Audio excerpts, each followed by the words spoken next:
but this is a partial bursary. So you need to we need to understand that this bursary is a partial bursary.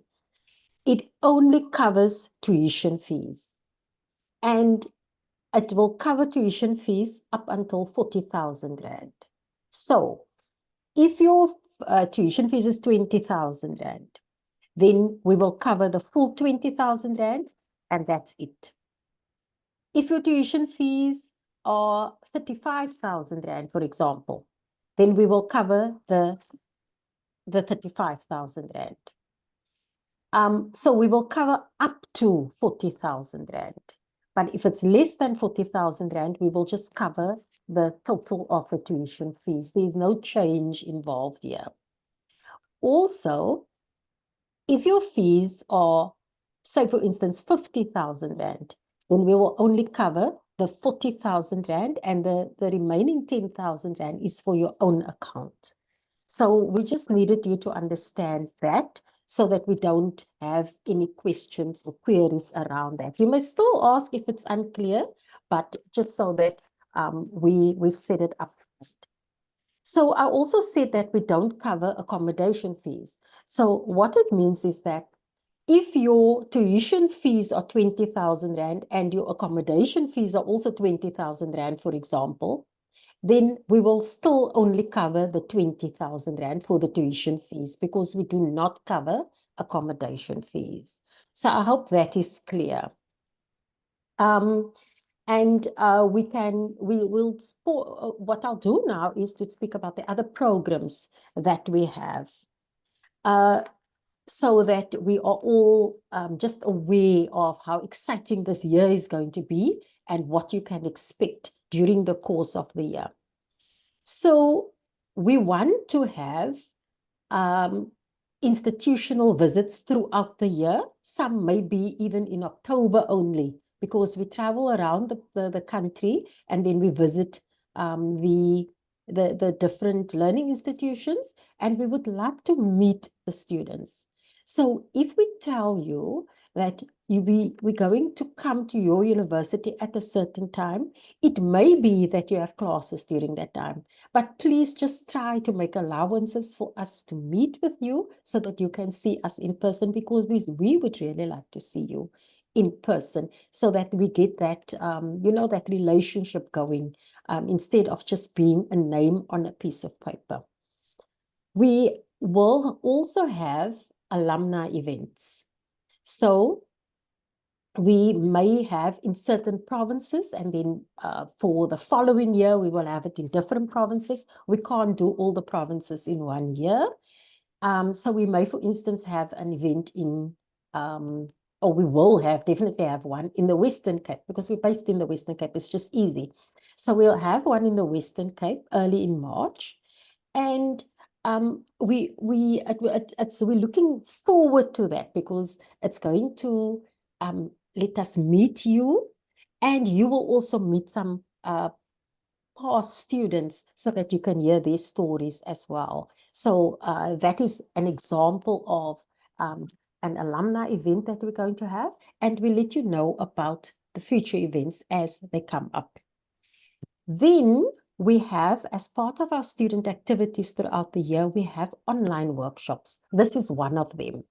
We will have a further one in September, where we will also engage with you in this manner. And you can tell us what you would like us to cover in this workshop, what your needs are, what you would really be interested in, so that we can tailor it according to your specific needs and wants, and what is relevant for you. Then we will have surveys. So we need you to participate in those surveys. It's very important for us. It's part of our monitoring and evaluation process, and it's part of how we determine whether we are really useful and we are making an impact in your lives. So when we do send out surveys, please complete those surveys immediately. Don't delay it. Just do it, and then you know that you have completed your obligation towards us.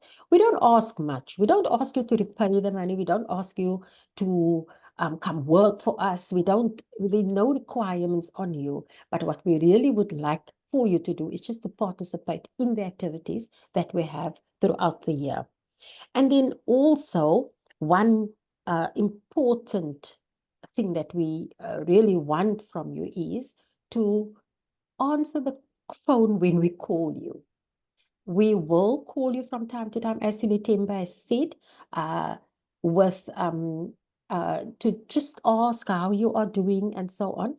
And we really need to connect with you. So if you can't take the call at the time, please just email us again and say you will be available during that particular time so that we know when to call you, when you are available, and so on. So yes, that is about the bursary and the activities that we are going to do throughout the year. Then there's also the mentorship program that we want students to be involved in. Now, as part of the application process, we asked whether you would be interested in a mentoring program, and also when we did interviews with you. And then we asked you to fill in an application form. So about half of the students filled in that they would really like to have a mentor. Now, it is important, it's such an important role that a mentor plays in your life, because this is a person that will help you navigate the honors journey or your postgraduate diploma journey, or if you're undergraduate, it will help you just assist you, be a sort of a big brother or a big sister for you when you need that assistance, or just when you need somebody to talk to. But these are experienced people that would be able to guide you and give you advice. And who knows, they might even be able to give you a job opportunity further on. So as I said, there were only about half of the students that applied to have a mentor, but I'm opening up the opportunity here so that if you do feel that you really made a mistake in not applying, please write to us at our bp@hcifoundation.co.za address, and then we'll still consider. There's no guarantee, but we can consider you to be part of the mentorship program. And then what we also very, very concerned about is the mental health of our students. And when we did the interviews, quite a lot of you said that if we could offer support, it would more support, it would be in that line where you got given access to mental health institutions, not institutions, but support systems. So we have developed a relationship with the Counseling Hub. And the Counseling Hub is a space where you can telephonically be counseled with whatever issues you're dealing with. They do that for free for HCI Foundation students. So if you need someone to talk to, or you're struggling with some issue and you just really need somebody to support you and guide you through the crisis or the issue that you're dealing with, just phone the Counseling Hub and tell them you're an HCI Foundation student. That means you don't need to pay, and then they will assist you. We will give the telephone number soon. We can put it on the chat, or we'll just let you know. We can tell you what the number is later as well. Then what we've also done, another exciting project that we started this year, is that we've liaised with academic mentors at the different institutions. We're still waiting on more institutions to come on board, but at certain institutions, we have an academic mentor that will sort of look after and support the HCI Foundation bursary recipients at that institution. So We all know that you have a sort of a postgraduate support office, and they have various activities and support systems for postgraduate students. Please make use of all of the resources that you have available. And then we will have an academic mentor for you who will also check in on you, that you'll probably have to meet once a month to check up on your academic performance and whether you have any issues that we need to deal with or that we can assist you with. Then at the same time, I also want to ask you, we are here to help you. We are here for you. Our aim is to make sure that we do everything in our power to so that you can be successful at the end of the year. And so if you are experiencing any issues that you know may have a detrimental impact on your academic achievements, please let us know about it sooner rather than later.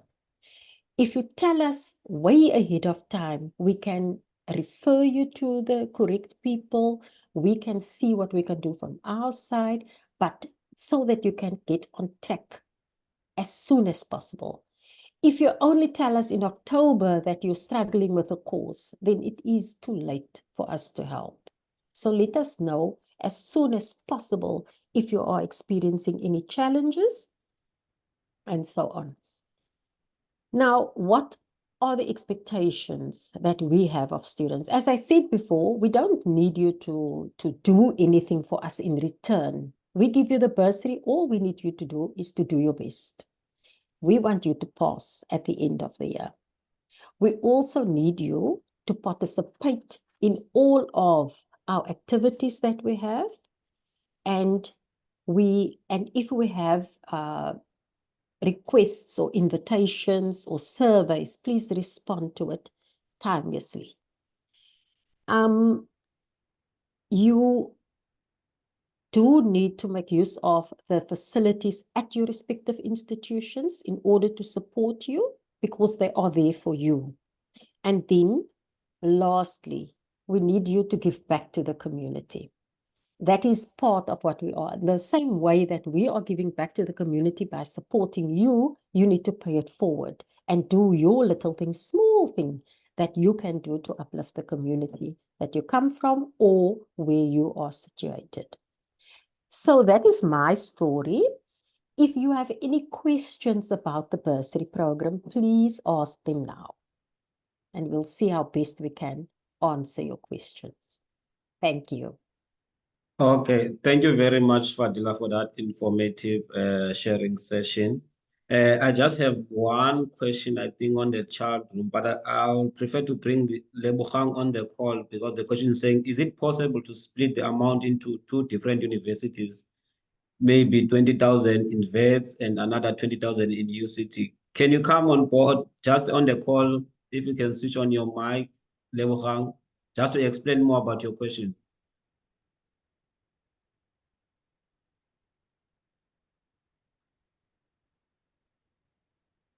Lebogang, are you there? Okay. Okay, I think that's fine. Maybe if we can I can answer that, Fadila. I think no, we can't do that, Lebogang, to split your bursary into two institutions. So if you are registered, I'm not sure if you can register to two institutions of which, that's why I wanted you to come on the call if that's possible. But if we funded you for, let's say, for VETS, we'll only pay for VETS, not the other university. I hope I've answered I'm just looking at other questions as well on the chat room. I've answered your question.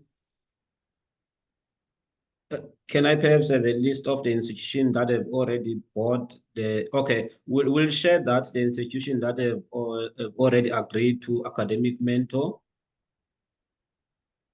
When will the payment be made to university? Okay, I know that question was gonna come. Okay, I suppose that type of names and the institution for attendance. Okay, just to answer the in terms of how the process will work, maybe if I can just explain that before I bring to the next speaker, our speaker. So how does it work now? Since now we are registered by the institution, what we require from them is gonna require the fee statement, and then we're gonna do the fee calculation, and then we'll usually make payment around first week of June. That's where we usually make our first payment. So I hope that answered the question around the payment. So, and if there's no other question, is there any other question for Fadila? If one maybe can raise their hand. Okay, what will happen if you do not pass this year? Do I have to pay the money back, Roger? Porja, sorry, Porja. No, you don't have to pay the money back. That's why we're doing these support programs to ensure that students, first of all, it's not a good thing when the student fail. We always encourage students whenever they face with any difficulties in time to always engage. We have an open door policy. You can always engage with us and see how we can intervene so that the student does not fail. But you don't have to pay them. It's a free bursary.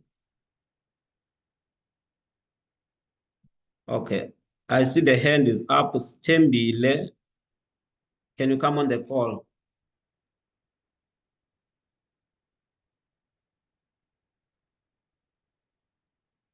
Okay. What we'll do just okay, Stembile. Yes. Okay. Good. I hope you are very well. I just have only two questions here. I just wanted to know what are the benefits of being a mentor, and then also as I'm doing a PGCE in senior affairs and FET, I want to know if will I still qualify for this bursary next year if I want to further my studies and do honors. Okay. Fadila, you can come and answer the mentorship. Your mic is on mute, Fadila. I'm so sorry. The benefits of being on the mentorship program. Firstly, you will be the mentee. So we will get people from corporates, from businesses, and people who've walked the journey before or who have experience in what you are going through to partner with you for the year.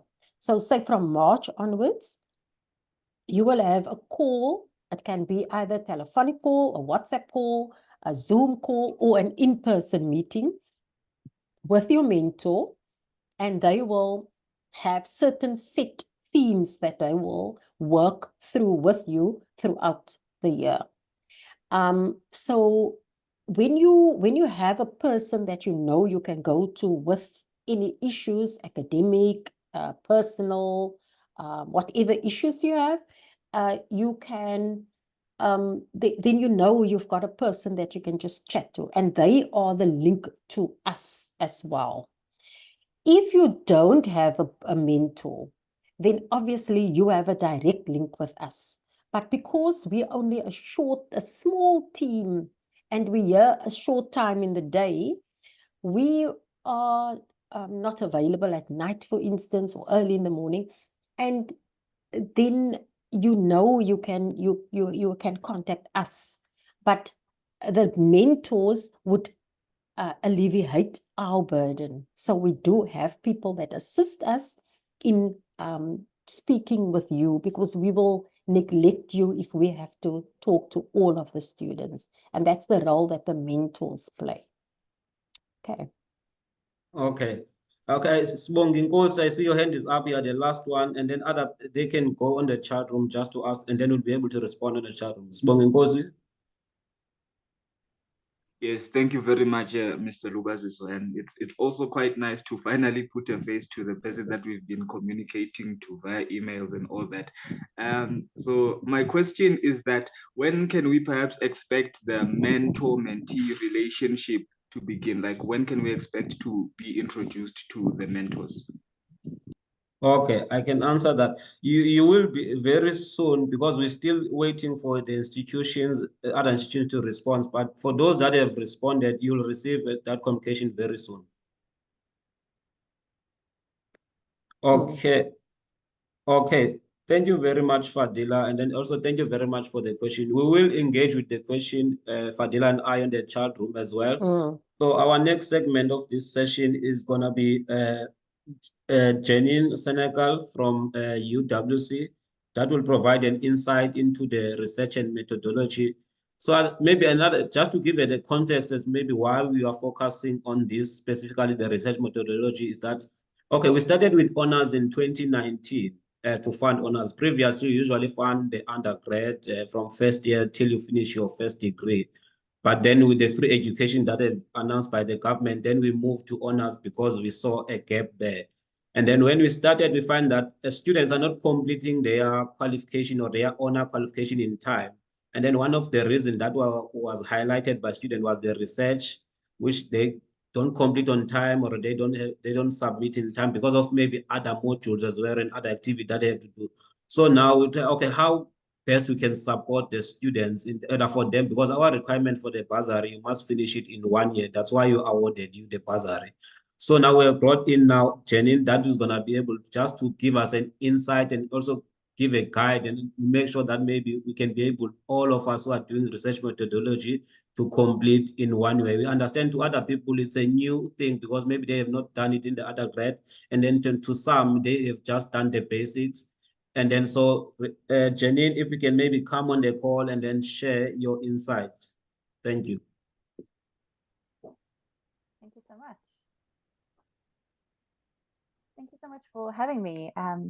Thank you so much to the HCI Foundation for this opportunity, and welcome to all the colleagues and all the students who are here today.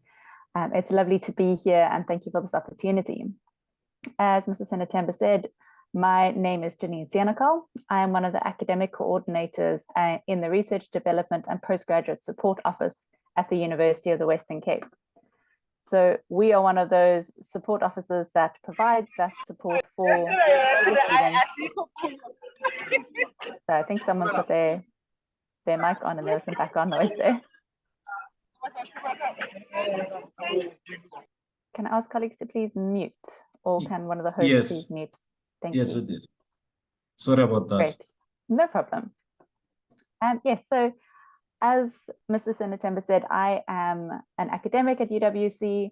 I have been involved in research supervision for a number of years, and I'm also actually pursuing my PhD at the moment. So research is something that I somewhat live and breathe at the moment, for good or for bad. So it is something I'm very familiar with and very passionate about as well. And just in terms of what I've been asked to speak to today is looking at what you should expect from doing a research project. We'll then look briefly at working with literature, as this is something that will be a large part of your process, and touch on deciding on an appropriate research methodology. And then we'll look at some time management tips to help you complete on time, and then as well looking at support and the importance of asking for help. Before we get into that, I would like to hear from you a little bit about where you are at. So I'm going to share in the chat the link to this Mentimeter activity, and as well as the code that you can enter. So you can either click on that first link there, you can scan this QR code, or you can go to Mentimeter and enter the code that has been shared in the chat. So you can do this on your phone or your laptop, whatever you signed in on. And then I will ask you to complete the activity that's on this. I'm just going to do a new share quickly so you can see the other side of this. All right, can one of the colleagues please just confirm that you can now see the Mentimeter screen, which says, what discipline are you studying in? Okay, some people have managed to log in, so that's great. And see people are starting to share what discipline you're busy working and what you're studying in. Okay, to see we've got quite a variety here. Got some people from arts background, community health science, environmental, computer science, business.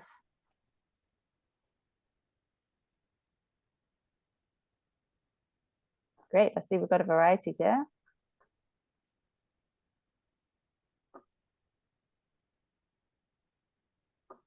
All right, it's nice to see that there's such a spread of people from different backgrounds. I think it's so wonderful to have a funding instrument that actually covers so many different disciplines. Often funding instruments look at one very niche discipline. So Yeah, this is very interesting. I see we've got a lot of IT, psychology, education, and commerce coming through.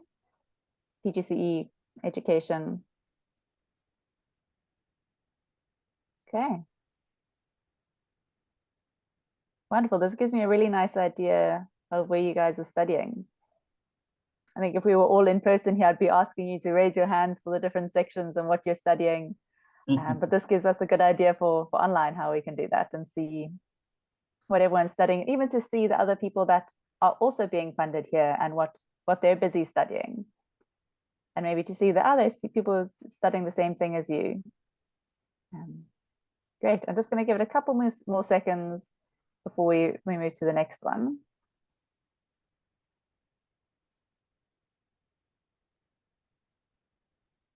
Interesting. Education and quantity surveying, psychology, commerce, and auditing, and PGCE seem to be coming through quite a lot. A lot of education, trying to read the sideways ones. Agriculture related fields as well. All right, thank you for all your responses on this one. I'm going to move to the next slide and you'll have a similar thing to do. So now I want to know what your level of experience is with research. So some of you, I'm guessing, have not had any experience or training with research methods before. And that is what I'm expecting. Some of you might have had a module in your undergrad. I'm not expecting anyone to have substantial experience in research methods. Some people have been involved as a research assistant. I wondered whether anyone would have been. Some people have attended other courses. Most people have had some level of experience in your undergrad. That's interesting, yeah. And a couple of people have had, so at the moment 13, never had any training on research methods. So this will be quite new to you. We've got 25 people so far who have done a research module in undergrad. I know that not all undergrad programs do include research modules or research components, so that's very normal if you haven't had any training before. This is why HCI is providing this to help you get some exposure to research methods before you dive into that module in your honors program. Glad to see some people have attended at other courses. That's great that you're making use of the additional support that is available to you. And as the colleagues mentioned earlier, you'll be encouraged to make use of those additional training courses offered from your university to help you with any aspects where you might not have had experience or exposure yet.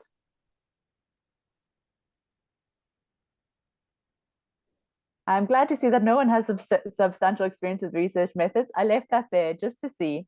It's unusual that you'd find someone at doing a PG dip that has got that level of experience. So I've pitched this presentation at the right place to people who have maybe got a bit of undergrad experience, maybe been a research assistant before. Great. This helps me know where I'm pitching. So this is very helpful. Thank you. All right. I'm going to end this share for now and move back to the presentation. Thank you everyone who has participated in this. It's very useful to see where people are at. Okay. So what can you expect from doing a research project? As most of you have indicated, you might have a little bit of background in doing a research methods course. You might, I think it was 2 or 3 of you have been a research assistant before, so you might have a bit more experience with that. But most of you have little or no experience of doing actual research. You might have had a research methods course or attended a module, something like that, but you haven't done it yourself.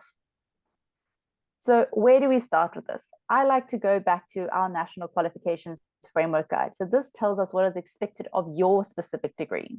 So we're going to look at the honors degree and the postgrad diploma and what it says there about research. The purpose of an honors degree, according to our National Qualification Framework, is that it prepares you for research-based postgraduate study.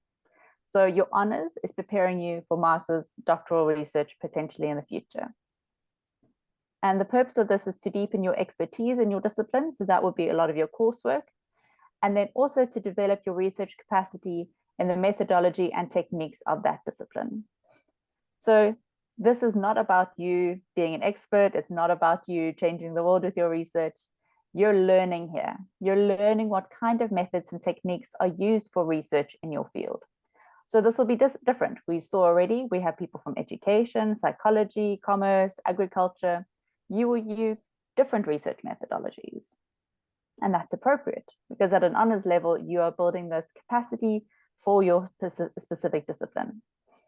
So those of you doing an honors degree, you will have an integrated research component, as that's part of the requirements for your degree, where you will conduct and report on research under supervision. So this needs to be worth at least 30 credits. You'll have to check your course outline for your research components and check exactly how many credits it is.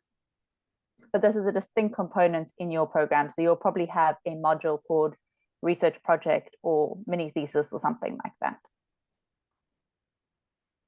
If we look at the postgrad diploma, this postgrad diploma is a bit different than an honors degree. Postgrad diplomas are often targeting working professionals who are looking at doing further studies, doing advanced reflection and development, doing a systematic survey of current thinking and practice and research methods in their area of specialization. So in some postgrad diplomas, there isn't a research component. So it's not required as part of our national qualification framework for you to conduct research under supervision, but there may be an element related to that in your course. So again, you'll need to check your course outlines, check your modules and see whether this is something that is required. You might have a smaller project, so you might just have to write a literature review. And that would be to, again, expose you to some of the current thinking, practice, and research methods in your area of specialization. So I find it helpful to go back to what is actually required of your degree so that you know why you're doing this. So for honors and PG DIP, this is NQF level 8. The point here is to introduce you to relevant research methods for your discipline and prepare you for future postgraduate studies. Or in the case of a postgraduate diploma, to give you some exposure to the current methods that are being used.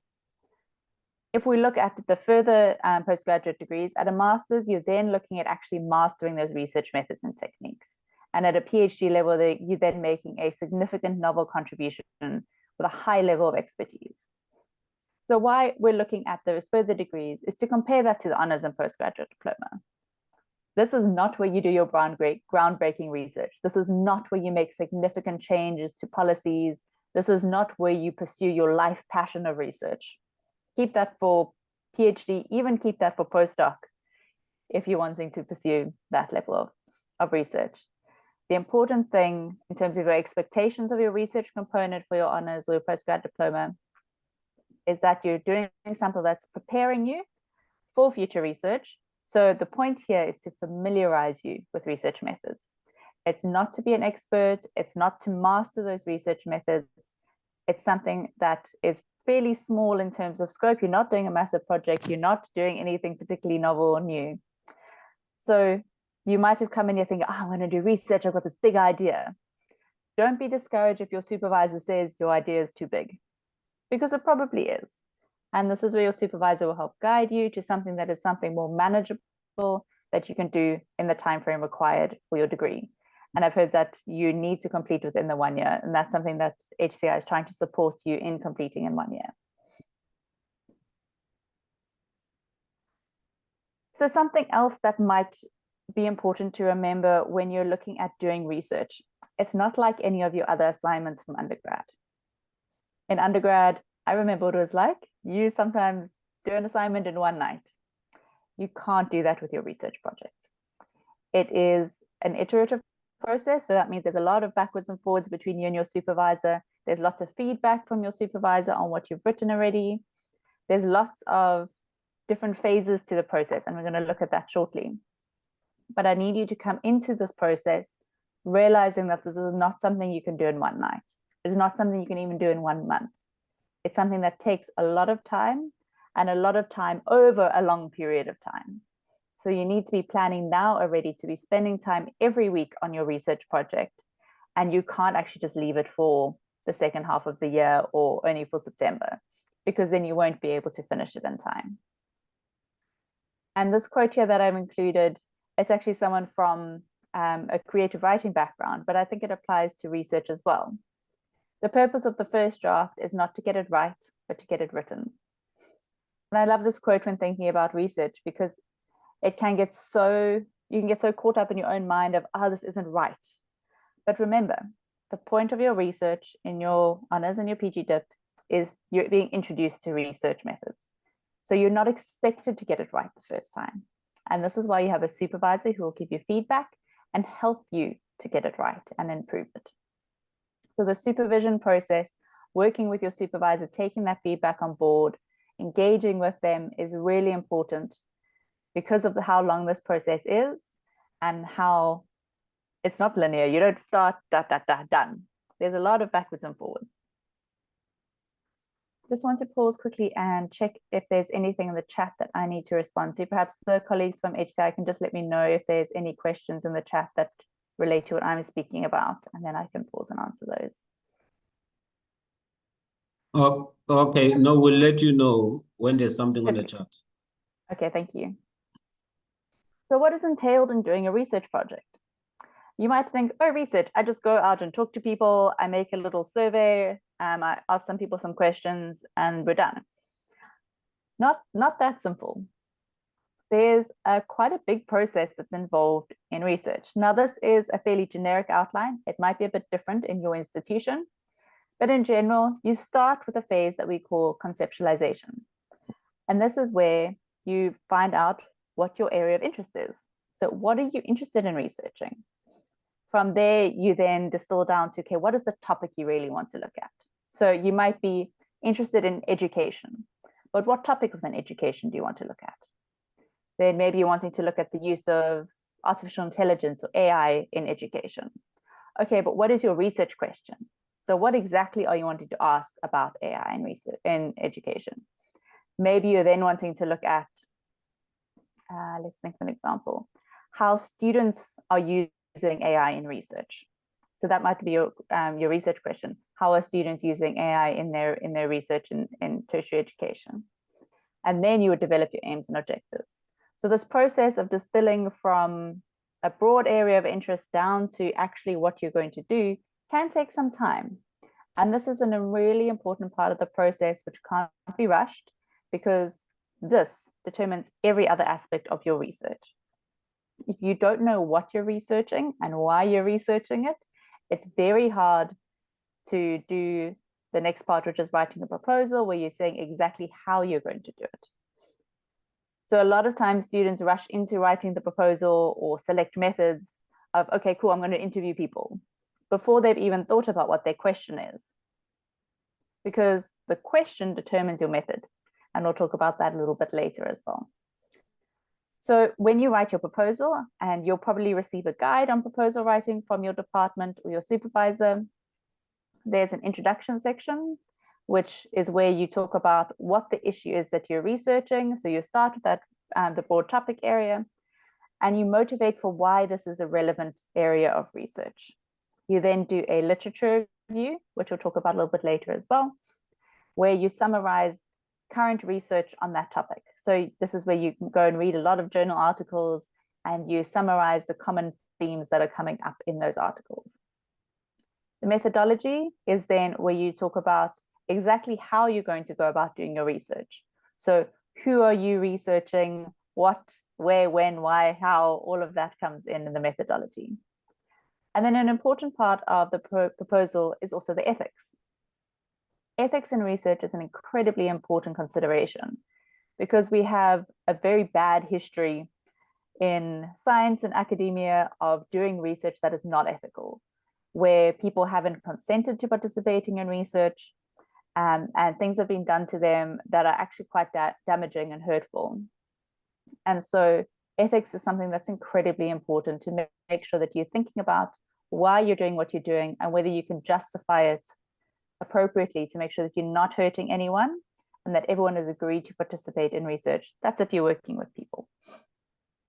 So you will have various ethics committees at your university, and part of this process, the next step, approval, is to check that the research you're doing does abide by appropriate ethics rules, that what you're doing is appropriate for your degree, that it is not too big of a project for you to reasonably do.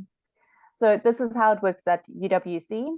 It's first approved at a departmental level, then it goes to a Senate Higher Degrees Committee and your Ethics Committee. And you have to get a formal certificate saying that your project has received ethics clearance before you can do any data collection. So this might be slightly different at other institutions. I know at some places, honors projects don't require formal ethics clearance because you're often doing what we call a secondary study. So you're not interviewing people or surveying people. You're working with published articles that have already been, or an existing database of information. So you're not collecting new information. You're working with existing information. So at some institutions, you might just need approval from your department or your faculty and not all the way high up there. But your course coordinators will definitely be able to advise you of the process in your institution. Then you would go about what is the data collection or the data collation phase. So this would be, as I was saying, if you're working with people, you're collecting new information, what we call primary research. You might do surveys or interviews. If you're doing what we call secondary research, where you're working with existing data, you might do a systematic review, which is of published journal articles, or a document analysis of policies, or maybe even working with an existing database. So that's where you collect your data. There's then a phase called data analysis. And this is where you look at all your information and you try and summarize it and look for common threads in your data. If you're doing a quantitative study, that might include some statistics. A qualitative study might include thematic or content analysis. And if you're doing a secondary study, like the systematic review or document analysis, that might include something called a synthesis, a meta or narrative synthesis. So what's important to remember here is don't decide on your methodology based on your dislike for statistics and numbers. Don't let that scare you away from doing a survey. I do often find that students say, oh, stats, I can't do stats. No, I hated my undergrad module on stats. I'm not doing a quantitative study. I want to do interviews. A warning up front, interviews take a lot more time than a survey. Interviews require you to often meet one-on-one with people, and that can take a lot of time to organize and set up. You then have to transcribe all your interviews. So taking the audio and writing it down word for word, that takes a lot of time. I've just done that for my one phase of my PhD. It took a lot of time until I paid someone else to do it. Again, more money.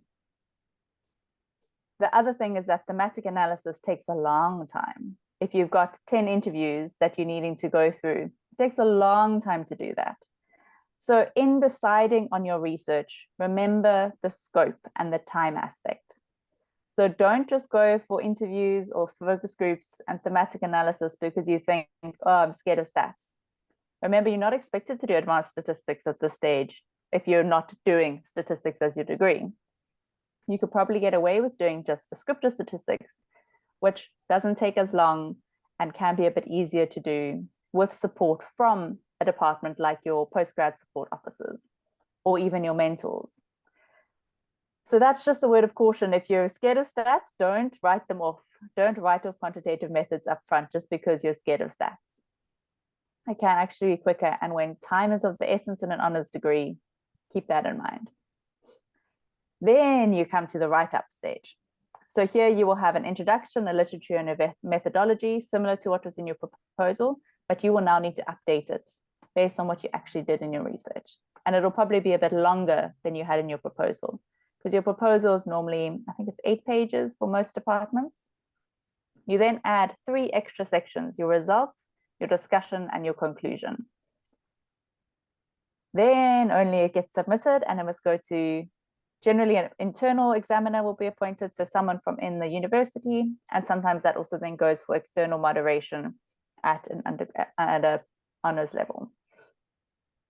So this is just to show you how many steps are involved in your research project. As I mentioned before, it's not something you can start and finish in one weekend. There's a lot of phases, and so you need to plan for all these phases and time for all of these phases throughout the year, considering your other modules as well. Janine, if I can just interject, yes, there's a question there from Amanda Mtunu on the chat room that says, is it possible to conduct your research using both primary and secondary data conduct interviews, but also at the same time analyze the existing data and books and journals? It is possible, but not recommended at honors level. At master's level, you'll probably only use one methodology. At PhD, you might include multiple methodologies. Remember, you want to keep this simple. You want to have one question you're answering. You don't want to answer 5 questions. You must choose one question. So Okay. yes, oftentimes you want to, but remember, honors, you're not doing a big project, you're doing a small project. So you must choose one. Okay. And your supervisor will guide you on that as well. Okay, that was only one question. You may proceed. Okay. Yeah. Okay, thank you. Okay, so let's have a quick look at working with literature. A literature review is often the first thing that you might start with when you've got your topic, because you need to understand what research has happened already around the topic that you're interested in. Your literature review is a literature-based argument for why your study is relevant. You might want to study, I don't know, let me think of an example. Why people prefer having their writing with black pen as opposed to blue pen. Sure, that might be interesting, but why is that relevant? Why are you spending your time researching that? If you can find a motivation for why that's relevant based on other literature, then that's worth looking at. Like, for example, marking assignments with red pen is shown to have a negative impact on students' self-esteem. So marking with green pen is found to be generally more acceptable and less harsh than using red pen. There you could look at studies around that. And so that might be an interesting thing to look at. So it's not just, oh, I want to do this. Why do you want to do it? And not just your own personal motivations. You need to look at research evidence and literature that says why this is a relevant study to do. Your literature review also summarizes any debates around your topic.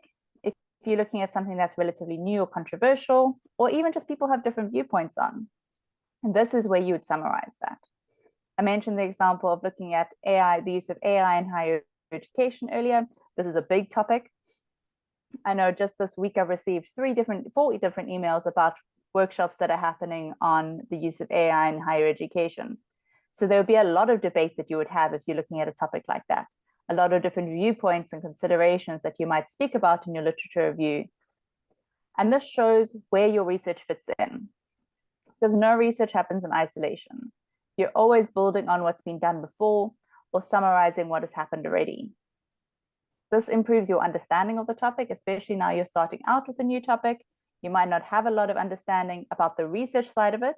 It might be something you've experienced before, or you've heard about in this, written an assignment on, but you might not have a lot of deep background and understanding on the research side of it, research evidence related to it. So I like the metaphor of a conversation and research being a conversation. And because there's people all over the world who are doing research on similar topics constantly. And so the important thing about your literature review shows that you've been listening to the conversation that's been happening on that topic. You've heard what people are doing. You've heard who's been talking about what side of this issue. And you're showing that you're contributing something relevant to the conversation. As with any topic or conversation, you might all start talking together and then break off into little groups about different parts of that topic. And so you're showing which part of this topic you're speaking to, and that you're not just standing up and blurting out something that has nothing to do with the conversation that's happening. That what you're contributing is relevant and useful to the conversation. So I find that to be a useful metaphor to think about when you're doing a literature review, and help you remember why it's important to look at what has been done already, to make sure that you're contributing something that's appropriate and useful and relevant. Okay, Janine, there's also another question Yes. before you move to Sure. another slide from Tandeka Kwebu. Okay, this one, I think this is personal, is asking you wanted maybe to ask what is your research on, your own research, and then also it was asking, how do you think through narrowing down a research topic if you have been given a broader research topic? Sure, that is a good question. Let me start with my own research. My PhD is on doctoral education. So I am developing a scale to measure doctoral graduate attributes in the higher education sector. So graduate attributes, as you might be aware, are the skills, competencies, attributes that we want our graduates to have when they complete their degree. And this can include things like research skills, critical thinking skills, teamwork and collaboration, as well as things like resilience and the ability to persevere. So my study is looking at that. That's a very broad summary of it. In terms of how do you narrow down your topic, it takes time. And it takes a lot of conversation and actually a lot of reading as well. Because you start with a big idea. So I started with an idea of, cool, I'm interested in something around postgraduate studies, because that's where I'm working as well. So I wanted to do research related to that. My master's research had looked at employability and some of the skills related to employability for master's graduates. My honors had looked at a methodology called a graduate tracer study, so looking at where graduates are. The long-term effect. So there's a lot of things that you can build on in terms of your background. And then I started looking at, cool, what am I interested in now? And started looking at, okay, I'm interested in education. I'm interested in postgrad education. What are the current issues around here? I had a lot of conversations with people who are in this field. I read a lot of articles related to the field to find out where do I need to actually be looking at something new, because that's what's required for my PhD, is to make a new contribution. At an honors level, you're not making a new contribution. You're looking at a very, very small bit of things. Analogy someone gave to me before is that if this is the whole topic of the field, at your PhD, you're not even doing this top of the pen. So at an honors level, you're doing even smaller than that. So you need to really get it down to one question that you're wanting to ask. And this process of narrowing it down can take quite a bit of time. And that's where your supervisor will really guide you well and will ask you questions to try and help you think about, cool, what is it that you're actually wanting to know here? How can we narrow this down to one question? Because oftentimes there's 5 different questions that come out just as you're talking about it, but narrowing it down to one question that you can ask and reasonably research in the time frame that you have, which is 1 year. So I hope that that helps a little bit. It's a tough question to answer now just quickly. We could do a whole 2-hour workshop just on conceptualization, but that's something that will be covered at your institutions and probably as part of your introduction to your research methods module or your research component. Okay, thank you. Sure. So a tip here in terms of searching for articles, because that's something that's, as I've mentioned already, is crucial to starting this process and starting to find out what research is done in your topic. This is a skill that you develop. So don't expect to get it right the first time. It's useful to use the subheadings when you're starting to think about your topic. You've got a nice big mind map of all the issues that are related to your topic. You've got your topic in the middle and questions on the side that you're interested in. You might use those little subheadings, those little side bits on your mind map to guide your searches. You can then look at the titles of the articles that are coming up and sort those or organize those based on what seems to be the most relevant. Don't start reading every single article that comes through. Go through them slowly, see which one you think will be the most relevant for your topic. Then as you read, you also learn what kind of terms are used, and then you can search more appropriately because you now know the words that researchers use. You know the kind of terms that are used around your topic. You might have a more basic understanding of this and use your own words to understand it, but researchers and academics might use a much higher level language to talk about issues that you're wanting to research. And when you use those terms to search in your library databases, you then might find more relevant articles. Another tip here is to start using your referencing system very early on. This helps you organize your articles. It helps you keep track of what you've read or haven't read. And it also just helps you reference more easily throughout your research. And I'm going to stress this again later, but referencing is incredibly important in your research project. So two that I know of, I personally prefer EndNote. Mendeley is another one that I know a lot of universities have access to. And generally, your library at your institution will have training around searching for articles and using your referencing systems. So find out when those are happening. If you don't know, email the librarians. Librarians are one of your best resources at your institution. You can even go to them, set up an appointment and say, this is my research topic. How do I find articles? And they will help you search and find appropriate articles for your research. They are one of the most incredible resources at your university that are so underutilized, particularly by postgrad students. They are magicians. So use your librarians, find out who they are, become friends with your librarian. And there's often a librarian per faculty, well, allocated per faculty. So there'll be someone who knows your discipline and will be able to help you find research that's relevant to your discipline. So a tip in terms of reading through articles, and now you've downloaded 40 articles, how do you make sense of what you've got? How do you work through this? So start with your title, the title and the abstract. So that short little paragraph on the article at the top. Start with those. Does it seem relevant? If it doesn't seem relevant, don't carry on reading it. Move it to a folder that says not relevant. I use lots of folders in sorting my articles just so I can keep track of what I have.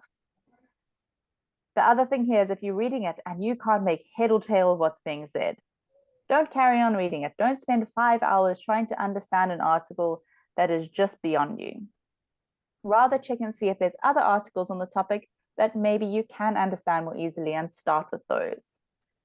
You can then skim to check that this is actually relevant. So have a look at the introduction section in the article and the conclusion section to see whether this is actually speaking to what you think it's going to be talking about.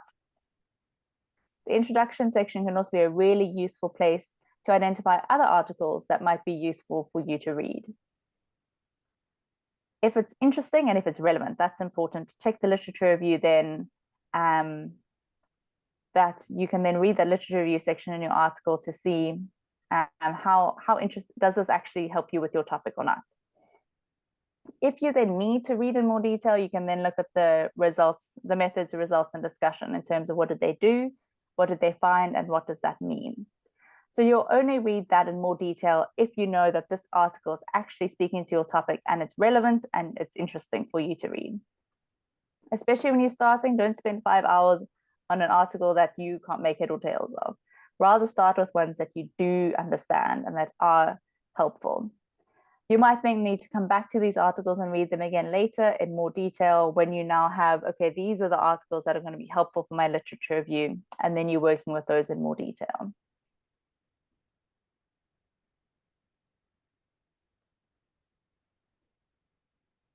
In terms of finding credible sources, this is incredibly important. For your research, for your undergrad assignments, you might have been able to use mainly textbooks and maybe some other online sources.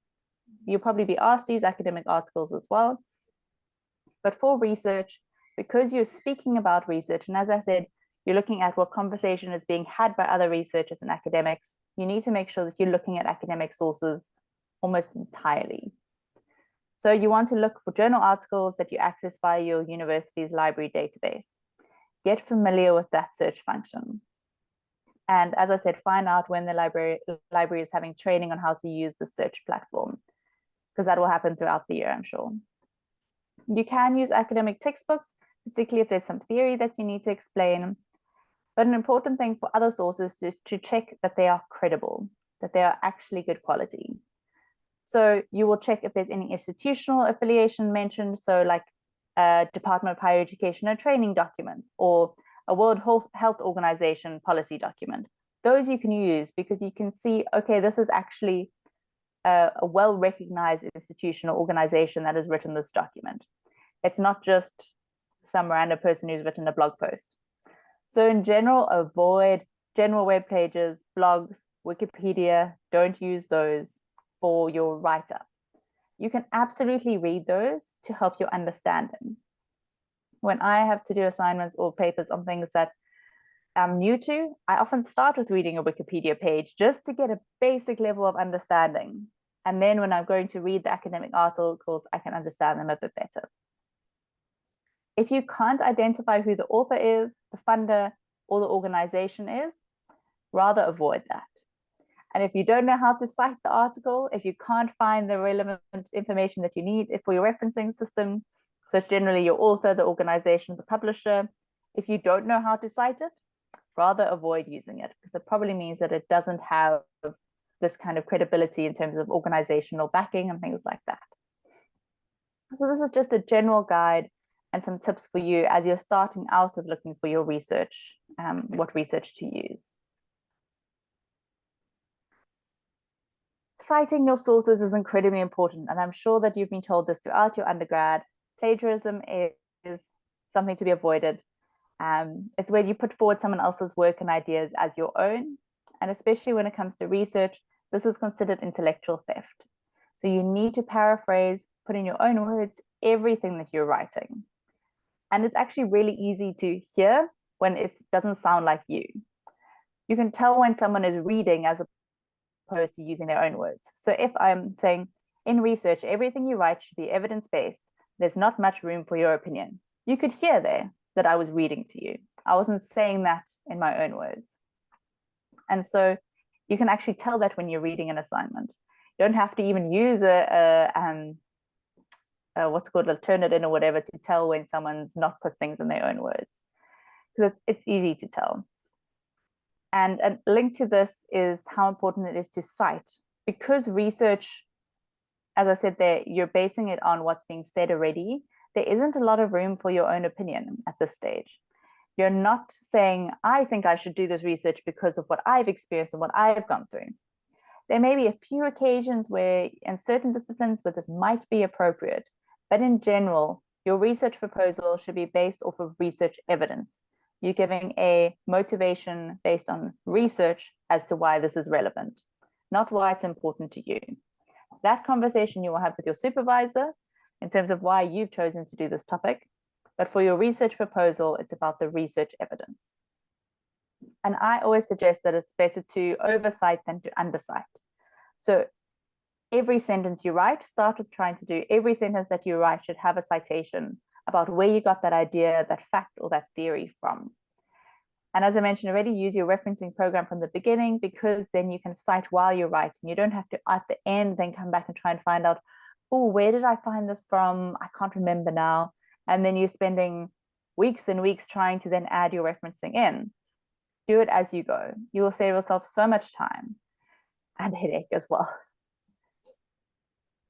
So that's a little bit about plagiarism and referencing. All right, now we come to this contentious issue of the use of AI in research.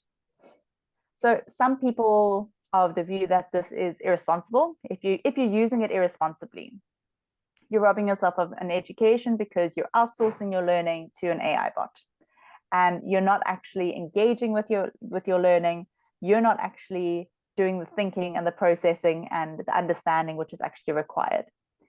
In an undergraduate assignment, when you're just doing a summary, you might be able to get away with this, but at an honors level where there is more application, there's more actual synthesis required to putting ideas together, AI bots just aren't able to do that level of critical thinking. So if you can use this responsibly and strategically, you can potentially use it to help you to work smarter, not harder. So I'll give you an example here. And disclaimer, I am not an expert on AI and research. This is just what I have learned in, the last year really, since AI, generative AI has become more prolific. If you see your AI chatbot as a flawed colleague or a peer that you're trying to discuss ideas on or get feedback on what you've written, that can be useful. And importantly here, it can't replace your supervisor who is the actual expert. Your chatbot is really just reflecting back to you, which can be helpful. For example, there are some AI programs that can read a PDF and give you a summary of that, and you can then ask, cool, what are the main points from this article? And I think like Chat PDF is a new one that's come out. So it's like Chat GPT, but for PDFs, where you upload a PDF and then you can interact and ask questions based on that article. And this can be really useful if you've got an article that you're struggling to understand.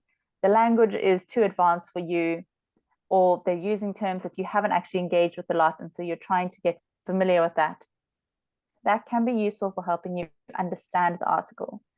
You still then have to find out how this article links with the other articles that you've read and write your literature review in terms of that.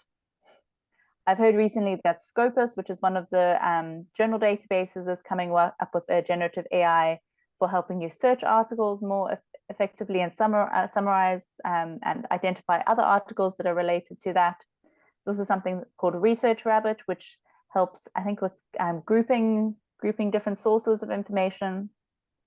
Lex is another one that I've heard of, which helps give you feedback on your writing. So you can submit or like load a paragraph that you've written and ask for feedback about the flow of the information or the arguments, and ask the chatbot to tell you, how can you improve this. So advice that I heard from a presentation that I attended on this is always assign the chatbot a role and give them an instruction on what feedback you need. So for example, if you are uploading an article, say, I need to understand this article, it's too complicated for me. Please give me a summary in basic English of what the main points of this article are. Then the chatbot can produce that. If you're using Lex, like I said, and you update, you put your paragraph from your literature review, say, this is a section from my literature review. Please give me feedback on the language, sentence structure, and argument flow. And then the chatbot can give you feedback on that. So you're not asking the chatbot to do the thinking for you. That is something you still need to do. The chatbot's not explaining the research to you and telling you what you should or shouldn't do. That's something you need to engage with your supervisor as well.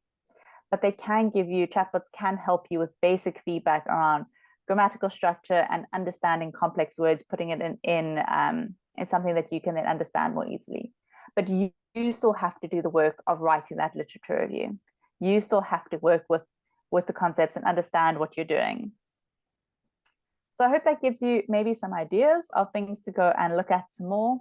I think more and more institutions are going to be offering training on how to use AI responsibly in higher education. So keep an eye out for that. But remember, this is contentious. And so don't take my word that these, like I'm saying up front here, these are flawed tools. They can only be used so far. And it still rests on you to do the work. Yeah. So I hope that's enough for that. Any questions before we move on to methodology? We can move. I can see there's no question in the chat room.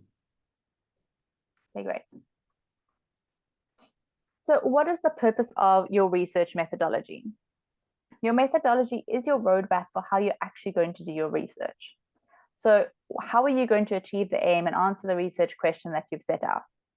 So this includes things like your methods, the procedures you're going to follow, and your data sources.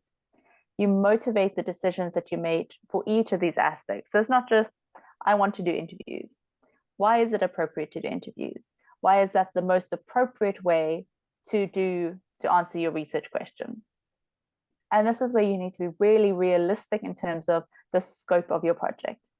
So how big your project is, in terms of the types of methods you're using.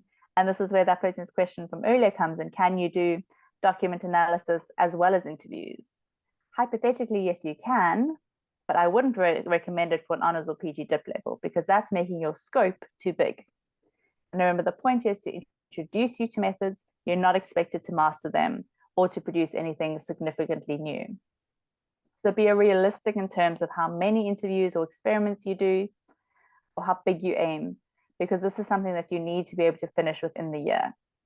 And we're already nearly at March, and your submission date is probably going to be in September or October. So you really only have, 8 months to do this? So you'd want to aim small. You want to make sure you can get this done.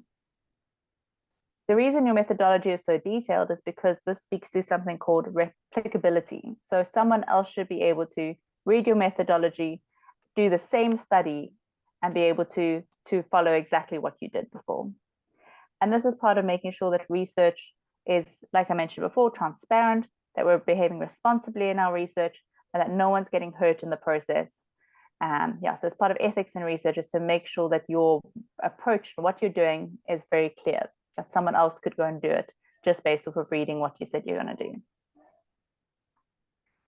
So in your methodology, you'll include things like your research design. So that might speak to the broader type of research that you're doing, your research settings, so where you're doing your research, your participants and your sampling, so who you're going to be interviewing or doing a survey with if you're doing that kind of research.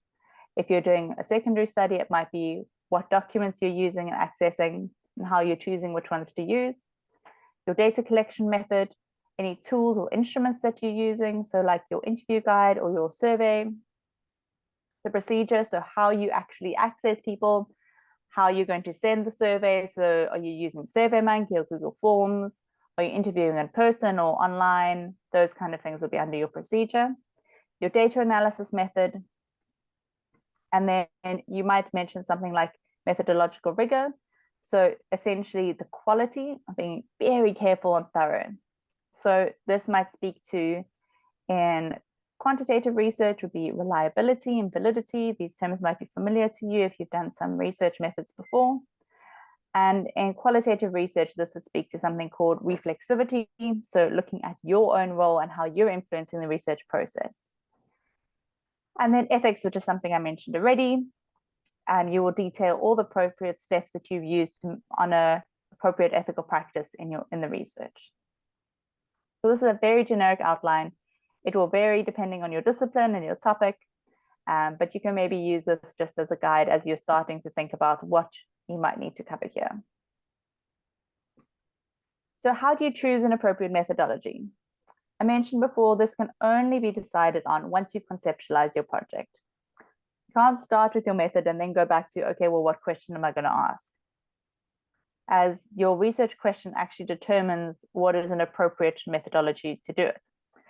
So if I ask the question, what are students' perceptions of the use of AI in research? Perceptions is something quite qualitative, so you might look at doing interviews. But if you're looking at perceptions in terms of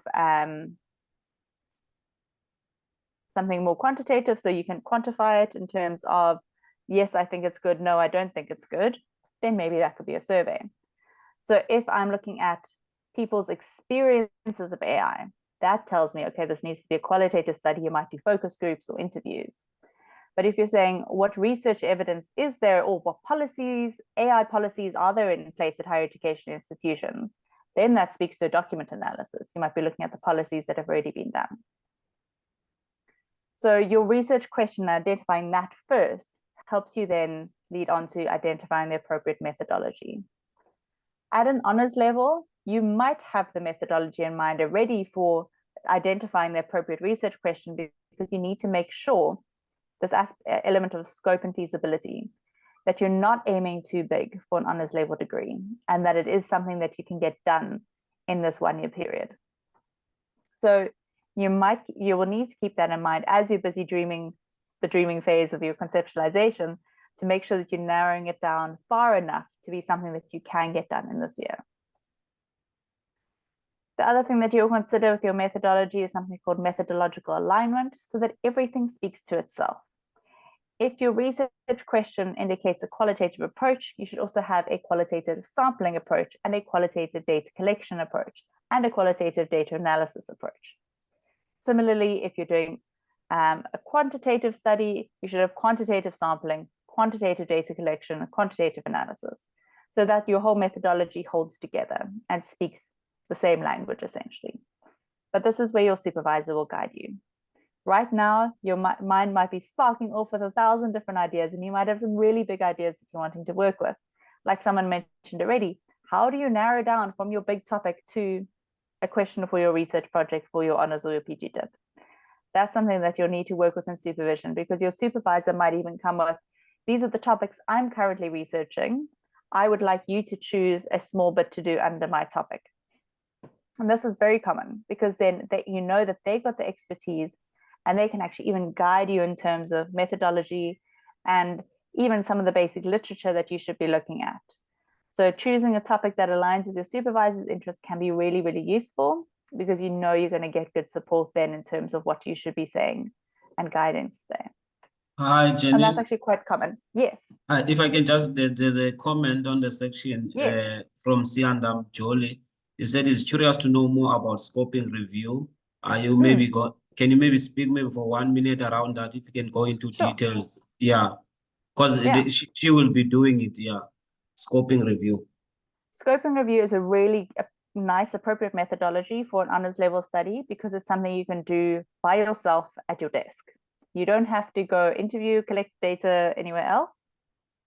A scoping review is a light version of a systematic review. And I mentioned that methodology earlier. So a scoping review is when you look at what has been published on this topic. And you're looking at what the current trends are, what kind of issues there are. So it's like a big literature review, to put it very simply. But it is something that you can get done within a year, absolutely. And it's something that you can do by yourself. You don't have to pay research assistants or do a whole lot of transcription or wait for participants to get back to you. You can start with that almost as soon as you've written your proposal. You can start with your scoping review. So I know at a lot of institutions, honors students are required to do a scoping or systematic review because of the fact that you can get it done in a year. It's something you don't have to wait. You often don't have to wait for ethics clearance on because you're working with published literature. And yeah, so I hope that's enough of a 1 minute of speaking to that. But yeah, that is definitely a methodology to ask your supervisor about, is a scoping review. It's a nice methodology for an honors level project. Okay, thanks for that. Okay. All right, I want to go to another Mentimeter activity here to hear where you're at now in thinking about research. Okay, where's my chat box? Here's the link to the Mentimeter. And if you can see that QR code, you can scan that, and then I'm going to move over to the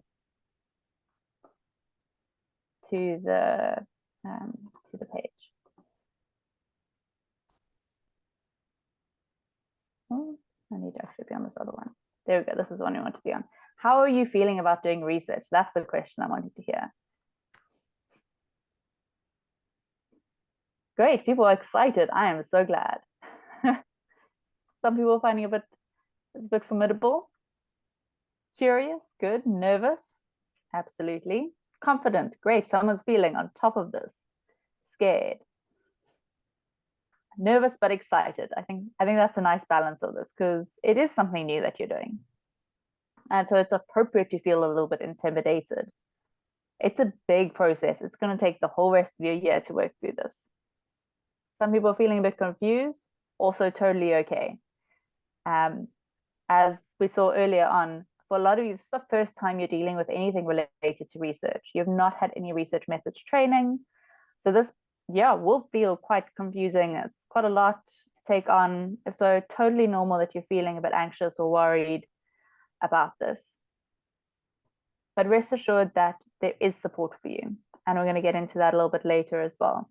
And even just hearing what HCI is doing to support you, you will have support to help you with this. You will have a research methods module, I'm guessing if you're doing a full research component, where you will then have teaching on this, you'll have a supervisor to support you, and there's then other support at your university as well. Okay. Some people saying it sounds quite difficult. Interesting, the big ones. Excited, anxious, and nervous. Most people are feeling that.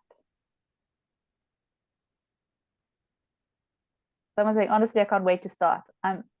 Cool. I'm glad for you. Sometimes it does. It makes you feel excited about it. Because, I mean, I know you're speaking to someone who loves research. So I'm like, yes, it is exciting. But I'm also very willing to acknowledge that for a lot of people, this is not your comfort zone. And that is okay. You're doing your honors now. You might not be thinking of going into academia or your PhD. So research might not be your vibe, and that is okay. Especially for those people who are looking at this and saying, this is not my vibe. Particularly for you, aim small with your research so that you can get it done. Speak to your supervisor and say, listen, this is not my vibe. How can we make sure that I can get this done? How do we aim small enough so I can get this done? And I know, speaking as a supervisor for myself, especially with my honors students, I always try and gauge, how do you feel about research? Because if this is not for you, if this is something that's really intimidating, then we make sure we have enough support from the beginning to make sure that we get you through. We don't aim on like 80% here. We're aiming for getting you through. So let your supervisor know, be honest about where you're at. For those of you who are excited and are really enthusiastic about this, tell your supervisor that as well. Let them know that you're passionate about this. And then they might provide you with a different kind of support. You will need different support from the people who are feeling really intimidated by this. So be open with your supervisors about where you're feeling with that. So thank you for sharing. That's really, really useful to hear. And then I'm just curious to hear, as we've been speaking, what ideas do you have for your research project so far? So just in a few words, if you have no idea, say, I don't know. And that's okay too. But write down any potential topic, research questions, or area of interest that you have so far. It'll just be interesting to see some of the ideas that you're sitting with already. If you don't know yet, that's okay as well. You're just starting, so you're not expected to know yet. So don't write long paragraphs here. Keep it short, please, because otherwise it's going to get very clustered.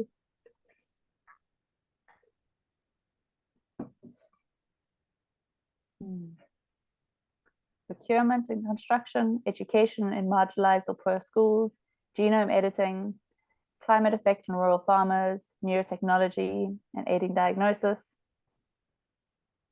how power plays a role in land inequality, epistemicide and erasure in film. Cool. So some of you have gotten a general idea already of where you're thinking yet. Not yet, but thinking about something related to 4.0. Yeah. More into language education, instructional leadership, post-sex education and teen pregnancy. Interesting. Maladministration of funds, government, land economic development, energy governance. Some of you have got big ideas and you're going to need to really narrow them down. Some of you, I can see where this could be narrowed quite easily, but some of you are big. Like possible solution intervention for maladministration of funds in government. That is a big topic. That might be a PhD. So you might need to sit with thinking about, cool, which small piece of this can I take and look at now? Effective GIS in agriculture, internal controls in municipalities, school and reproductive health. So we've got two related to reproductive health. Immigrants' lives and experiences, language gaps in early education, technology and education. Interesting. We've got quite a wide range of ideas here, really interesting. Hydrodynamics in a wave pool, how to optimize surfing waves. Cool. And you'll see it's from all sorts of different angles that people are coming at these ideas. And I'm sure if I asked you, well, why are you interested in this topic? Some people will give really personal stories. Some people might give, oh, it's interesting. Like I saw an article about this, or I saw a news segment on it and I thought, I wonder. Both of those are equally valid reasons for thinking about researching the topic. I do want to just caution you that if you are choosing a topic that's very personal to you, be aware of the fact that that personal investment can make it quite complicated because you might be overly invested in your topic. And so it might be quite hard to keep yourself objective, which is something that you need to do in your research. So if you are thinking about something really, really personal to you, based on your personal experiences, have a really honest conversation with your supervisor about your own experience with that topic and really consider whether you should go with something quite so personal at an honors level when you are so pressed for time. Because if the topic, researching the topic triggers you with the stress of your program already, it might actually prevent you or make it quite difficult for you to complete and move through that, because you'll actually need time to deal with that. And that might take away from your completion. Not that you shouldn't do a topic that's personal, absolutely you might consider that. But just think about your capacity to navigate that and making sure you then do have access to that support. Like they mentioned, the mental health counseling, that you're using that to debrief around your research if you are doing a topic that's very personal. So like this topic, postnatal depression in new mothers. If you're a new mother who's experienced that and that's a topic you're thinking of studying, be aware that it might trigger you or be really personal to deal with. So you might consider doing like a systematical scoping review related to that. But again, the content that comes up might trigger you and might make it really difficult to remain objective. 3D printing and construction, antibiotics, applications of remote sensing and mountain ecosystems, international students in South Africa, accessing career opportunities. Really interesting. Thank you everyone for sharing. I think this is so useful to see where everyone's ideas are starting to come up. And if you don't have an idea yet, totally fine. Maybe some of these ideas will spark some ideas for you. And you might now have some ideas to go and think about based on what people have shared here. Thank you. I'm going to go back to the other page, the PowerPoint presentation again. Just want to pause here and check, are there any questions before we move on to the last bit? I don't think there are any questions. There are no questions at the moment. Okay. So time management. Now we've all said we're excited, we're nervous. How do we actually make sure that we stay on top of this? So as I mentioned already, it's important to manage your expectations. And that's what a large part of this first part of the presentation has been, well, the main presentation so far, is managing your expectations. The purpose of your project and Honours and PG Dip is to introduce you to research methods. You're not doing groundbreaking or novel research. You're doing to do something that's quite limited, quite small. Like we spoke about, the scope is small, it's narrow. You're asking one question, using one method. And the reason for this, to make sure that it is feasible, is something you can get done in realistically half a year. Because in most honours programs, the first semester, you develop your proposal, you conceptualize and develop your proposal. The second semester, you do your data collection, analysis, and write-up. Bearing in mind that you've also got exams and other assignments happening. So you don't want to aim too big. You want to keep your expectations realistic of this research project and of your own capacity to do it. If we look at something called notional hours, now this is something I didn't know about when I was studying, but it's so useful now. If your research project is worth 30 credits, the way this is calculated is that it should take you approximately 300 hours to complete that. That's how much time you should be investing. So if you look at any of your modules, you'll see how many credits that module is. That's the equivalent number of hours you should be spending on that module in total. So as I mentioned already, it's now already the end of February, which is wild. You'll probably have to submit in early October because of marking. You'll check your time frame.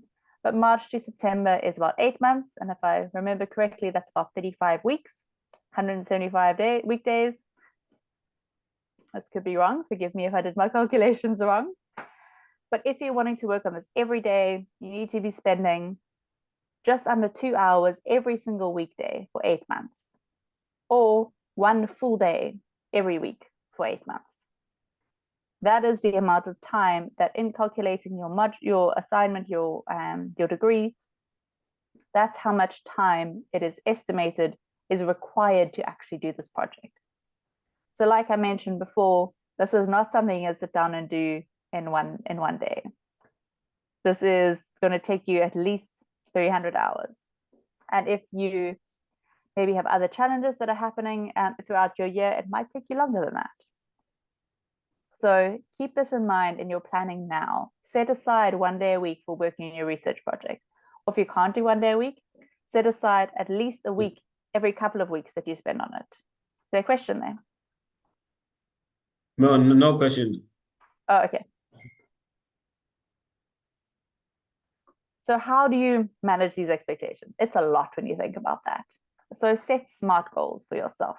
Be specific. So have real numbers and real deadlines. Don't say, okay, this month I want to finish my proposal. Break it down.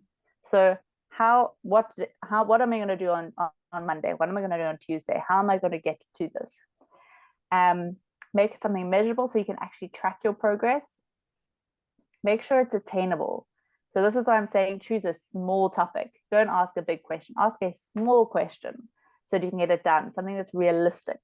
So you're honest with yourself about your capacity as well as your team. And in this case, this is images from somewhere else, but your team includes your supervisor. So remember, your supervisor has got other responsibilities. They've got a lecturing load, they've got other students they're supervising. So they won't always be able to respond to your questions or give you feedback immediately. So you need to keep that in mind in terms of realistic time. And time bound, work backwards from your submission date and think about when you're going to do each of these steps.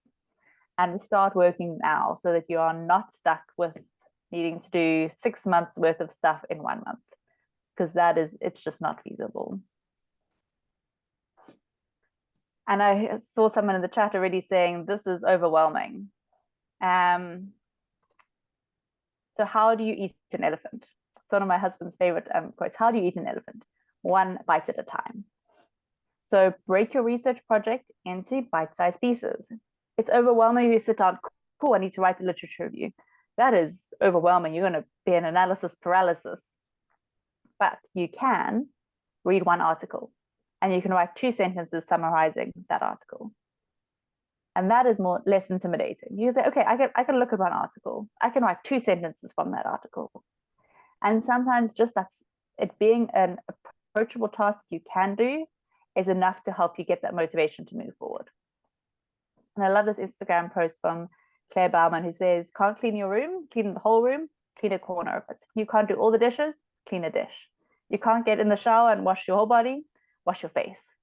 So look at what you can do with the energy and focus that you do have. And little wins pave the way for bigger wins. So 1% beats 0%. And this is very much the case with your research. There will be days when you have no motivation and your brain feels fried from all your modules and you're sitting there going, oh, I need to work on my research today. What do I do? So look at what you can do. On those low motivation days, I search for articles. I sort my articles. I update my referencing program. I do things I can do. I do my table of contents. I do all of those kind of things that I can do so that I still have made some progress, because every little bit of progress builds up. Rather than thinking I need to do a whole literature review at once. Cool, 1 article. But don't only do 1 article a day. Don't keep it at that low level. We all have ups and downs in our productivity. That is very normal. It is actually unrealistic to expect yourself to perform at this level constantly. You will have ups and downs, and that's normal.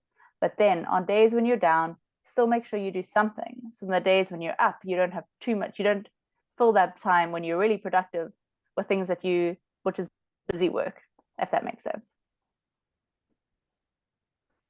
So another important thing with making sure that you can get through this is to look at what challenges you anticipate through the year.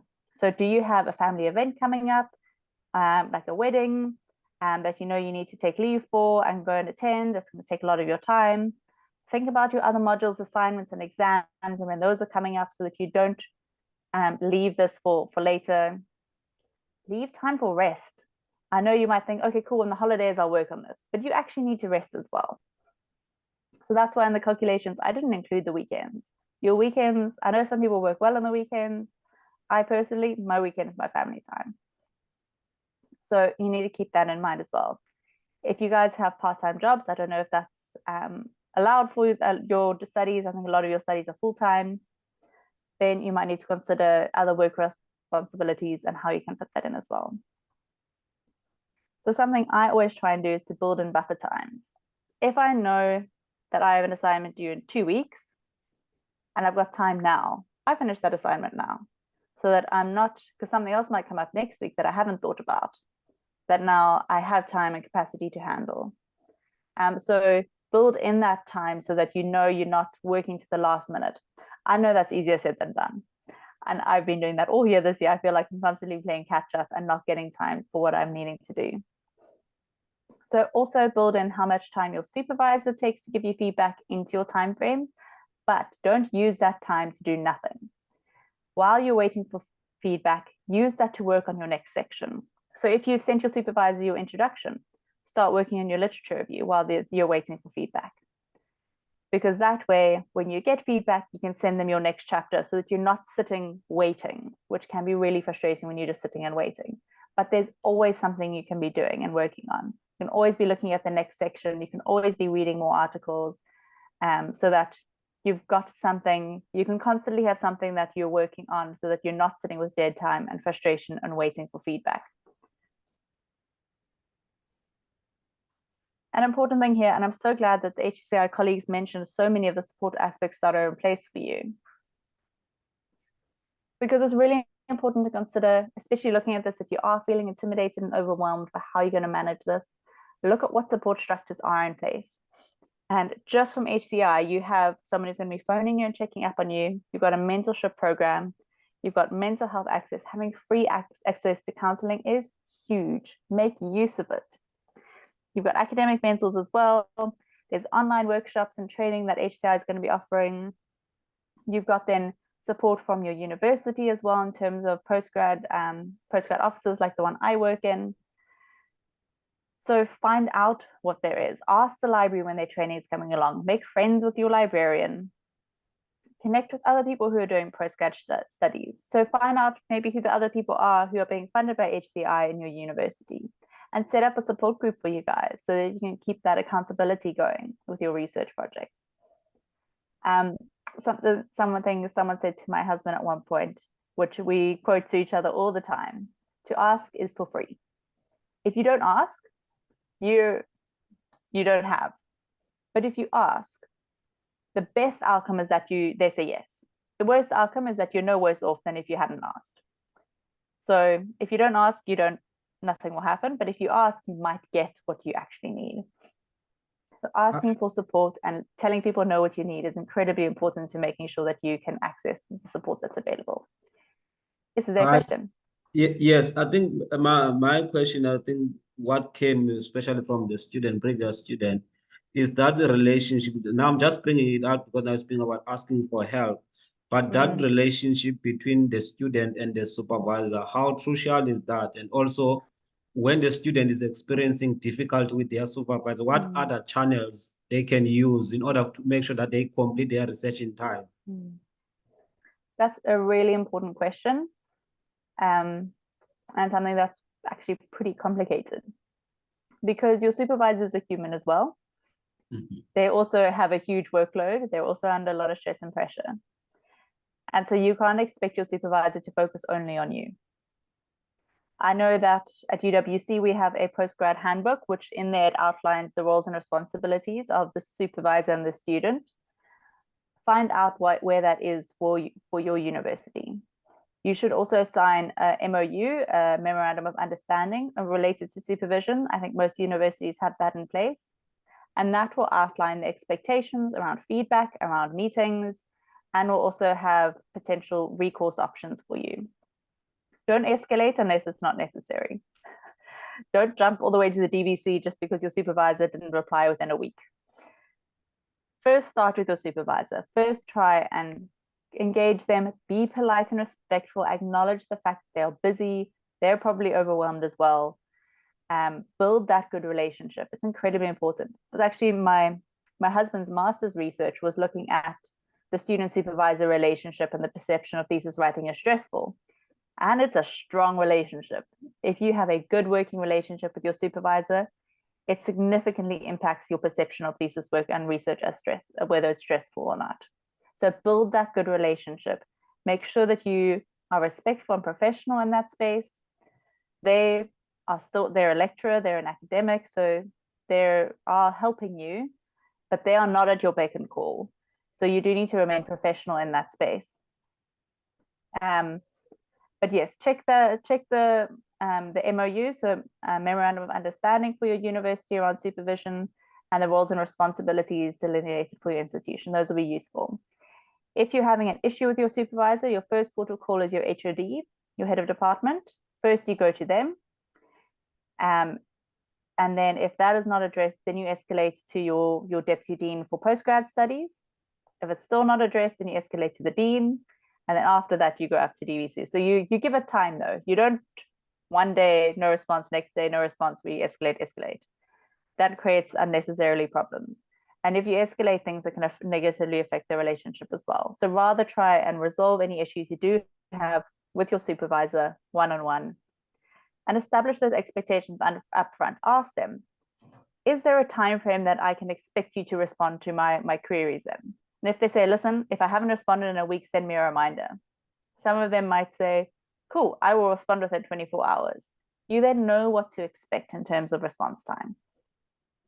Don't expect 24 hours, that's unlikely, just in terms of workload. What was the other part of that question? And this is where then using the other support available in your institution is important. Make use of your postgrad studies officers, make use of your library, and getting the support that you need for your research. Make use of your mentors from HCI, and identify those areas where you're needing additional support. And like I said there, ask. Be like, hey, listen, can we have a training on whatever it is that you're needing assistance with? So I hope that helps to answer some of those questions. Yes, no, thank you very much. So here, I think we've already covered a lot of this, but your sources of assistance within your university, your supervisor. An important thing here is that they can only give input on what you give to them. Your supervisor can't work harder than you. So you can't expect your supervisor to conceptualize your project for you. They can't write your project for you. They can only give you feedback on what you give them in a draft. If you send them a draft of your proposal the day before it's due, you can't expect them to give you very thorough feedback within that 24 hours, because they will have to make sure that it's something that you can actually implement within 24 hours still. So they'll probably only be able to give you a little bit of feedback. But if you send them a draft a month in advance, they might be able to give you a lot more feedback, firstly because they have time to give you feedback, but they also then know that you still have time to actually action the feedback that they've given. So that's an important thing to think about in terms of assistance and making use of assistance. In your department, there's your postgrad coordinator. It might be departmental support groups or writing groups. Your departmental administrator is also an incredibly important resource in terms of processes and procedures in the university. Your library, I mentioned them before, postgrad support officers, and also your student support services. You'll often also have access to counseling support through your student support services, or if you're having any other personal challenges, that there would be a good point of call. But with HCI, that you can access the counseling hub for free, that's a really good resource you could use there. So some common pitfalls, and we are nearly done here. I think I mentioned this already. One of your biggest issues would be if you aim too big in the first place. So make sure you're aiming small and something you can reasonably get done. Another pitfall, not working consistently throughout the year. I've mentioned this multiple times. This is not something you get done in a week, not even in a month. You need to be working consistently throughout the year. Not engaging with the supervision process. And with that goes to not sending regular drafts for feedback and input and not taking that feedback on board, like I mentioned just now. If you're not using the input that your supervisor is giving you, they might be more reluctant to give you additional feedback, knowing that you're not actually working with what they're giving you. And with this, a big common pitfall is not asking for help or not asking for clarity when you're uncertain. If your supervisor gives you feedback and you have no idea what it means, ask them. They'll probably be more than happy to explain what they mean. But you won't know unless you ask, and they won't know unless you tell them. They can't read your mind. So these are some common pitfalls to keep in mind for making sure that you are able to finish on time.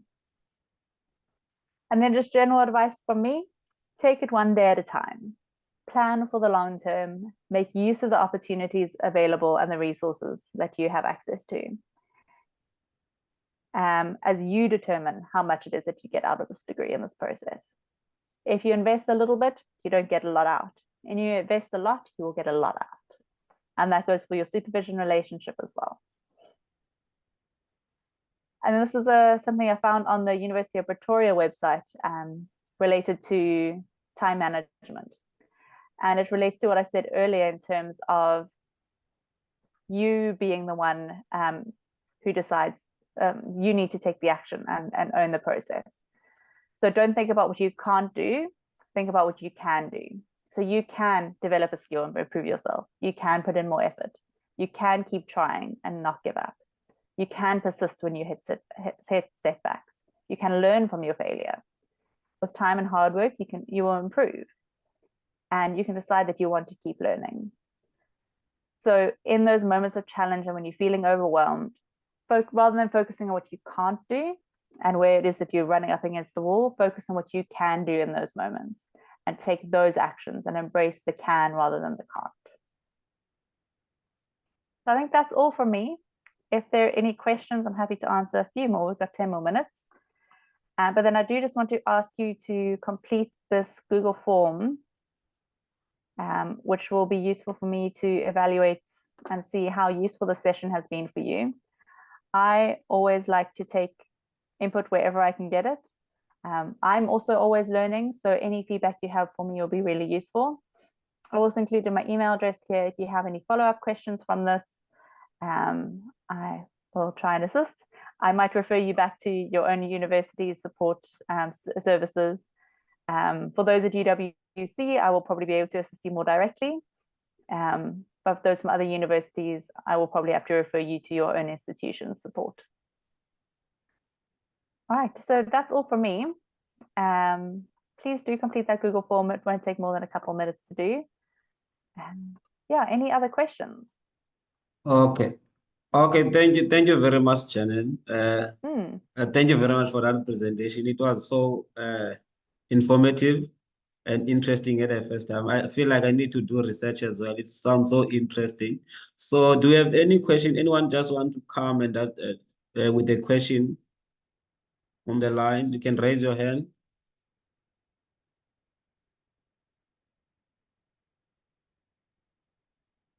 Okay. I don't see the hand. Yeah, but I think from the chat room, I can also sense when it comes to students saying, yes, it is interesting, it is overwhelming. Some of them said they were confused at first, but now they kind of like clear where they need to go. So thank you very much for that. Also, just to, yes, I can see also the comment they are thanking you on the chat. So also from the student, for this session, we don't require you to do a research project for the HCI. But it was also to supplement, also to give a support of the research that you'll be doing for your research assignments at the university or research project. Either you do honors or a postgraduate, because I understand the majority of students will be required to do the research methodology. So that's the support that we are giving to you as part of one of the benefits of being part of our bursary as well. As also another thing for the Western Cape student, we'll have an alumni event on the 7th of March, but we'll send an invite with all the details in partnership with Golden Arrow as well. So we'll send that invitation. I think we still have time as well, but okay, I can just bring on Fadila. If there are no other question for us, even for the foundation, if you have a question, I think I can just give you that 1 second. And then Fadila can just come in for a closing.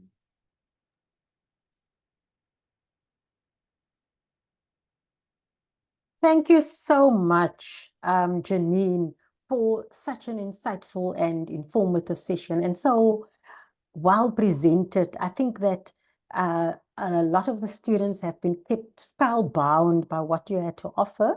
And I think it was really, really useful, especially for those who want to do or have to do the research project. So I'm so happy that Sinetemba said that you don't have to do a research project. It's like when students are so in this mindset that there's nothing is for free. So because we're doing this, they're expecting that we are going to ask them to do a research project on our behalf. No, no, no. We really just have seen that this is an area where students struggle. And we thought right at the beginning in our first engagement with you, we're going to just help you navigate this research project. And Janine, you did a wonderful job from conceptualizing the research question to right at the end. And I mean, it's amazing that how you could do it in the short space of time. So thank you so much. And we appreciate everything, all the time and effort that you put in preparing this. And I'm sure you will get a lot of engagement from our students. And the UWC students are especially lucky to have you in that office, and they will probably disturb you quite a lot, but in a good way. So thank you very much. Then thank you also to all of you who have attended. I know that there are some students who had to leave. I know there were issues with load shedding and so on, but we will send the recording to everybody. So you will get a copy of this recording, which you can read, listen to and read the presentation over and over and over at your leisure. And we want to encourage you to do that. So please don't worry about that. That is our normal practice. We do send the recording of the workshop to students. Then just a couple of things. In addition to the level of gratitude that you have for this turnout, amazing turnout that and your participation in the session, we are present on basically all of the social media. So please follow us, and you will then hear success stories. You will hear about events that are happening, and you will hear about what people have done and are still busy doing who have been ex-bursary recipients. And it would also be a way to connect with the HCI Foundation family.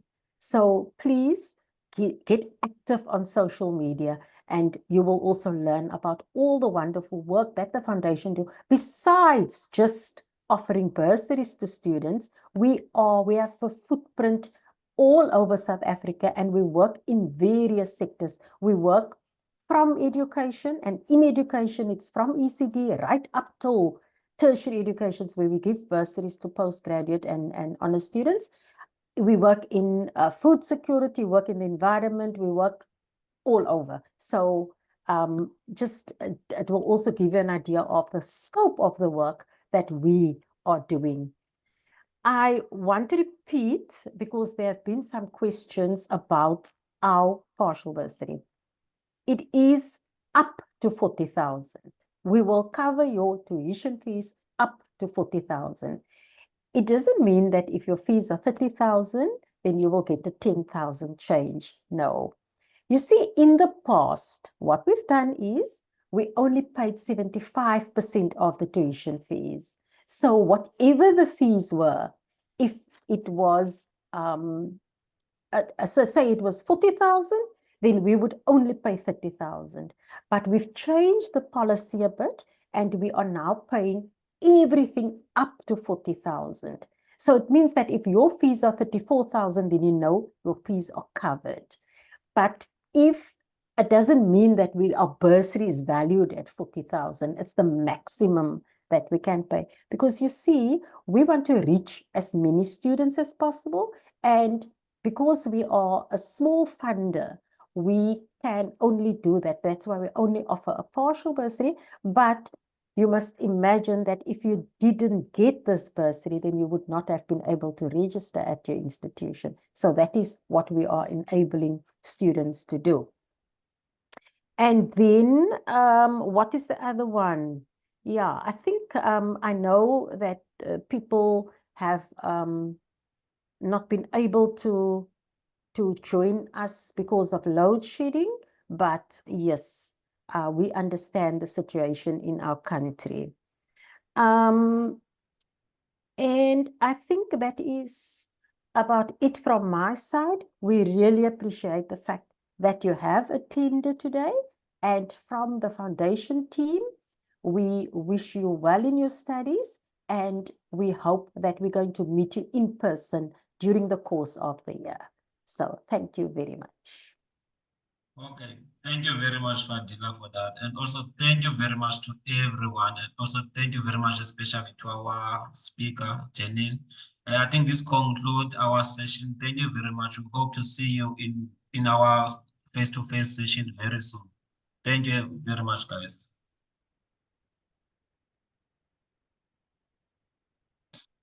Thank you.